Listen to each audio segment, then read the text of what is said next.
একটি জঙ্গলে ছোট্ট এক জলাশয়ে বাস করত দুটি রাজহাঁস আর একটি কচ্ছপ।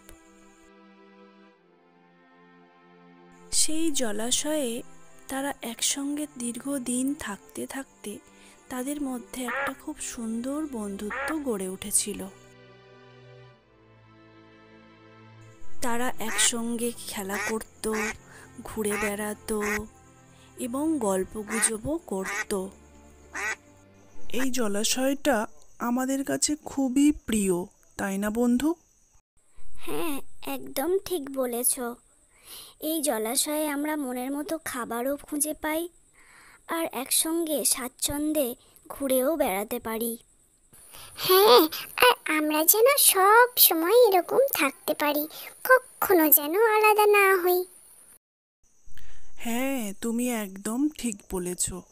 আমরা যেন সবসময় একসঙ্গে থাকতে পারি, কখনো আলাদা না হই। এরকমভাবেই ঝলমলে দিনগুলো কাটতে কাটতে একসময় গ্রীষ্মের দাবদাহে দেখা দিল খরা।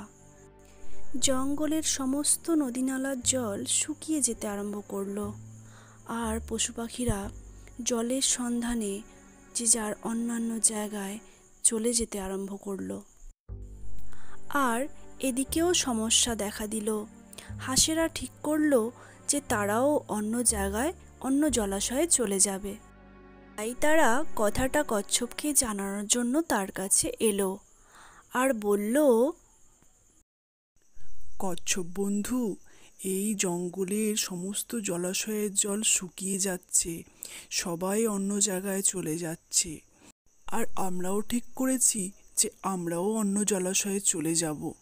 তাই আমরা তোমাকে খবরটা জানাতে এলাম। এ কি বন্ধু, কি বলছো তোমরা? আমাকে ফেলে তোমরা চলে যাবে?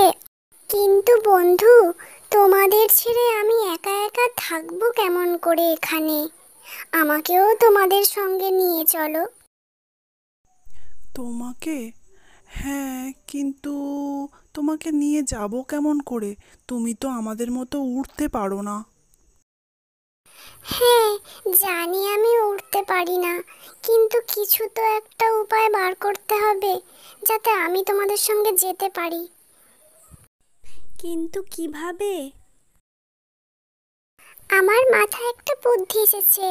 একটা লাঠি তোমরা দুদিকে ধরে থাকবে, আর মাঝখানে আমি কামড়ে ধরে থাকবো, আর তোমরা উড়িয়ে নিয়ে যাবে। ঠিক আছে, তবে তাই হোক। কিন্তু সাবধান বন্ধু, উড়ে যাওয়ার সময় তুমি কিন্তু মুখ খুলো না। যদি মুখ খুলেছ তাহলেই নিচে পড়ে যাবে। আর যথারীতি তাদের কথা মতো তার পরদিন কচ্ছপ উড়ে চলল হাঁসেদের সাথে। এক সময় তারা একটি গ্রামের উপর থেকে যাওয়ার সময় কয়েকটি ছেলে নিচ থেকে কচ্ছপকে উড়তে দেখে বলল, আরে দেখ দেখ, কি আশ্চর্য ব্যাপার! কচ্ছপ নাকি আকাশে উড়ছে। ওটা কি মরা নাকি বেঁচে আছে? পড়ে গেলে তো আমাদের ভোজন হয়ে যাবে। আর এই কথাগুলো যখন কচ্ছপ শুনছিল তখন তার খুব রাগ হচ্ছিল। আর সহ্য করতে না পেরে কচ্ছপ একসময় বলেই ফেলল, তোরা ছাই খা। আর বলা মাত্রই সে নিচে পড়ে গেল।